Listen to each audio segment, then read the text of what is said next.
Live TV, सच सबसे आगे। नमस्कार, मैं हूं रंजीत झा और आप देख रहे हैं द लाइव टीवी। बीते 8 सालों में रॉकेट के स्पीड से अपनी संपत्ति में इजाफा करने वाले, अपने कारोबार को फैलाने वाले गौतम अडानी का इतना बुरा हाल होगा किसने सोचा था। हिंडनबर्ग की एक ऐसी रिपोर्ट आई जिसके बाद पूरी तरीके से गौतम अडानी बिखरते चले गए। दुनिया में अमीरों की सूची में टॉप 2 में पहुंचने वाले आज 15वें नंबर पर आकर फिसल गए हैं। गौतम अडानी के लिए दिन में तारे देखने जैसी हालत हो गई है। और अब जो एक और बड़ा झटका लगा है, वैसे तो दुनिया भर से इन्हें झटके ही झटके मिल रहे हैं। शेयर मार्केट चाहे इंटरनेशनल हो या इंडियन शेयर मार्केट हो, स्टॉक एक्सचेंज हो, हर जगह गौतम अडानी बेबस धराशायी हो रहे हैं। उनकी कंपनियां जो है लगातार गिरती जा रही है, औंधे मुंह गिर रही है। लेकिन अब जो बड़ी खबर सामने आई है वो बेहद चौंकाने वाली है।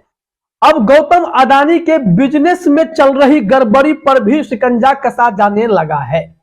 सुप्रीम कोर्ट ने एनजीटी के आदेश पर मुहर लगाते हुए गौतम अडानी के तेल के टैंक को तोड़ने का आदेश दिया है। चेन्नई में बहुत बड़ा स्टोरेज था गौतम अडानी का तेल का, पाइपलाइन बिछी हुई थी, लेकिन यह अवैध तरीके से, गलत तरीके से बनाई गई थी। अब इसका जैसे ही खुलासा हुआ है, एनजीटी ने इस मामले में पहले ही आदेश दे रखा था कि इसे तोड़ दिया जाए, लेकिन मामला सुप्रीम कोर्ट पहुंच गया था। और जब अडानी के बुरे दिन चल रहे हैं और इसमें अब तेल के टैंक को तोड़ने का जो आदेश आया है वह अडानी के लिए बुरे सपने से कम नहीं है, क्योंकि गौतम अडानी बिल्डर के साथ मिलकर तेल की इंडस्ट्री में खूब पैसा बना रहे थे। लेकिन अब जो खबर सामने आई है उसके मुताबिक सुप्रीम कोर्ट ने भी इस पर मुहर लगाते हुए कहा है कि चेन्नई में जो गौतम अडानी की तेल की कंपनी के लिए स्टोरेज बनाई गई है, बहुत बड़ा टैंक है, उसे ध्वस्त कीजिए, उसे तोड़ डालिए, क्योंकि यह अवैध है। इस मामले में ललन टॉप ने पूरी जानकारी दी है। क्या कुछ मामला है, कैसे गौतम अडानी के लिए अब उनके बिजनेस पर भी आफत आ गई है। गौतम अडानी अब क्या कर रहे होंगे, क्या सोच रहे होंगे, जो इतने बड़े अंपायर के मालिक बन बैठे थे, जिन्होंने रॉकेट की स्पीड से अपना नेटवर्थ बनाया, इतना पैसा बनाया। और हाल ही में कुछ मीडिया चैनल्स पर वो इंटरव्यू देते भी दिखाई पड़े थे कि लोग उन्हें जानते नहीं थे। राहुल गांधी को थैंक यू कह रहे थे, उनकी वजह से लोग मुझे जानने लगे। लेकिन अब गौतम अडानी को लोग किस लिए जान रहे हैं? क्योंकि इनकी कंपनी पर गंभीर आरोप लगे हैं फ्रॉड करने का, शेयर के साथ हेराफेरी करने का, मैनिपुलेशन करने का, अकाउंट में फ्रॉड करने का।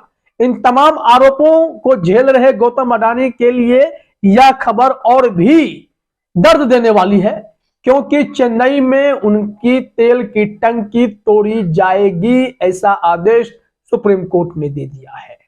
ललन टॉप ने क्या कुछ कहा है, जरा देखिए। हिंडनबर्ग की रिपोर्ट के बाद से अडानी ग्रुप की मुश्किलें हर नए दिन के साथ बढ़ती जा रही हैं। एक तरफ कंपनी के शेयर्स में गिरावट हो रही है, तो दूसरी तरफ कंपनी को 20,000 करोड़ का एफपीओ वापस लेना पड़ा। इस बीच अडानी ग्रुप के लिए एक और बुरी खबर है। चेन्नई में कंपनी के ऑयल स्टोरेज टैंक और पाइपलाइन को तोड़ा जाएगा। इस मामले में सुप्रीम कोर्ट ने नेशनल ग्रीन ट्रिब्यूनल के आदेश पर मुहर लगाते हुए काम को 6 महीने में पूरा करने को कहा है। यानी 6 महीने के भीतर गौतम अडानी का एक बहुत बड़ा बिजनेस चौपट होने वाला है। उनके इस धंधे पर भी ब्रेक लगेगा, क्योंकि ये औने पौने तरीके से इन्होंने अपने कारोबार को खड़ा किया। और जब एनजीटी ने इनके खिलाफ मुहिम छेड़ी तो सुप्रीम कोर्ट ने भी एनजीटी का अब साथ दिया है। गौतम अडानी अब क्या करेंगे? क्या इस पर रोक लगाने का कोई उपाय है, या यह तेल की कंपनी, यह बहुत बड़ा स्टोरेज जिसमें तेल भरा हुआ है, वो सब बर्बाद होगा, उसे तोड़ा जाएगा? मामला क्या है, क्यों ऐसा हुआ था? इसके लिए ललन टॉप ने क्या कुछ जानकारी दी है, जरा अपने स्क्रीन पर देखिए। चेन्नई पोर्ट से 4 किलोमीटर दूर एन्नोर एक्सप्रेसवे पर केटीबी ऑयल मिल्स और केटीबी फूड्स ने ऑयल स्टोरेज टैंक और पाइपलाइन का निर्माण किया था। ये दोनों कंपनियां केटीबी ग्रुप और अडानी बिल्डर का ज्वाइंट वेंचर है। इंडियन एक्सप्रेस की रिपोर्ट के मुताबिक कंपनी ने इस प्रोजेक्ट की शुरुआत से पहले पर्यावरण मंत्रालय से कोस्टल रेगुलेशन जोन का क्लियरेंस नहीं लिया था। एक गैर सरकारी संगठन ने एनजीटी में शिकायत की थी। मामला यह है, एनजीटी के पास जब शिकायत पहुंची, क्योंकि एनओसी नहीं थी और इन लोगों ने अपना टैंक बनाना शुरू कर दिया था। टैंक इन्होंने बना भी लिया क्योंकि इन्हें लगा जब सैया हो कोतवाल तो फिर डर काहे का, मोदी जी तो अपने हैं, वो तो विकास के कामों में बाधा पहुंचने ही नहीं देंगे। लेकिन विकास किसी को दबाकर, किसी को कुचलकर, नियम कानूनों को ताक पर रखकर अगर लाया जाएगा वो विकास बहुत तत्कालिक होता है। और अब देखिए गौतम अडानी पर आफत आई है, उनके कंपनियों के शेयर डूब रहे हैं, तो दूसरी तरफ अब उनके बिजनेस पर सीधे तौर पर, फिजिकल तौर पर भी बहुत बड़ा एक्शन हो गया है। अब यहीं पर आगे जानकारी है, कोस्टल रेगुलेशन जोन नोटिफिकेशन 2011 के मुताबिक तेल को स्टोर करने के लिए स्टोरेज फैसिलिटी नोटिफाइड एरिया में ही होना चाहिए। नोटिफाइड एरिया यानी इस काम के लिए समुद्र तट के पास का निर्धारित किया गया इलाका।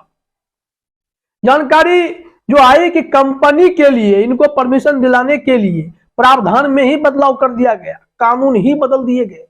क्या कुछ हुआ था कि सरकारें इनको परमिशन कैसे दें, गौतम अडानी का दबाव बना और फिर यह हुआ कि जो नियम पहले से थे उस नियम के तहत अडानी फिट नहीं आ रहे थे, तो नियम को अडानी के मुताबिक बदल दिया गया। अब इसी पर तो मामला तूल पकड़ा है, मामला सुप्रीम कोर्ट गया है। देखते हैं क्या कुछ लिखा गया है। मीडिया रिपोर्टों के मुताबिक 2015 में जब टैंक और पाइपलाइन का निर्माण शुरू हुआ तो कंपनी के पास कोस्टल रेगुलेशन जोन का क्लियरेंस नहीं था। मामला जब एनजीटी के पास पहुंचा तो पर्यावरण मंत्रालय ने एक एक्सपर्ट पैनल का गठन किया। 2017 में पैनल ने प्रोजेक्ट को क्लियरेंस देने की सिफारिश की। कहा गया कि कोस्टल रेगुलेशन जोन नोटिफिकेशन 2011 में प्रोजेक्ट शुरू होने के बाद अप्रूवल के लिए स्पष्ट नियम नहीं है। हालांकि एक्सपर्ट पैनल की सिफारिश के बाद भी मंत्रालय की ओर से परमिशन नहीं मिली थी। 2018 में मंत्रालय ने कोस्टल रेगुलेशन जोन नोटिफिकेशन 2011 में ही संशोधन करते हुए प्रोजेक्ट अप्रूव कर दिया। कंपनी को कहा गया कि वो Tamil Nadu coastal zone management authority से एक अनुमति पत्र ले लें, जिसके बाद प्रोजेक्ट मंजूर हो गया। तो देखा आपने, गौतम अडानी के लिए रास्ते बनाने के लिए प्रोजेक्ट के नियमों में ही बदलाव कर दिया गया कि कैसे इन्हें क्लियरेंस मिले, इसके लिए क्या रास्ते हो सकते हैं। तो मंत्रालय ने जो 2011 में मना कर रही थी वो 2018 आते आते इन्हें रास्ता दे दी, नियमों में ही बदलाव कर दिया गया। इस मामले में लगातार एनजीटी लड़ाई लड़ रहा था। एनजीटी ने तो इस पर लतार भी लगवाई थी, जुर्माना भी लगा था, लेकिन इन सब के बावजूद गौतम अडानी कहां मानने वाले थे। उन्होंने जिद ठान रखी थी कि उन्हें तो कारोबार इतना फैला देना है कि दुनिया में उनसे बड़ा अमीर कोई ना बचे। और अब देखिए खुद की हालत कैसी हो गई है। एनजीटी ने उस वक्त जब लतार लगाई थी क्या कुछ हुआ था, उसके लिए भी जरा लल्लन टॉप की खबर का यह हिस्सा देखिए। इसमें बताया गया है कि इस मामले में एनजीटी ने 30 सितंबर 2020 को फैसला सुनाया था। जस्टिस के रामकृष्णन और एक एक्सपर्ट सैबल दास गुप्ता की बेंच ने प्रोजेक्ट को रद्द करते हुए कहा था कि प्रोजेक्ट शुरू होने के बाद मंजूरी देना गैर कानूनी है और नियम कायदों की गलत व्याख्या की गई। एनजीटी ने कहा पर्यावरण मंत्रालय के एक्सपर्ट पैनल को प्रोजेक्ट मंजूर करने की सलाह नहीं देनी चाहिए थी। इसके साथ ही एनजीटी ने कंपनी पर 25 लाख का जुर्माना लगाते हुए 3 महीने में जगह खाली करने का आदेश दिया।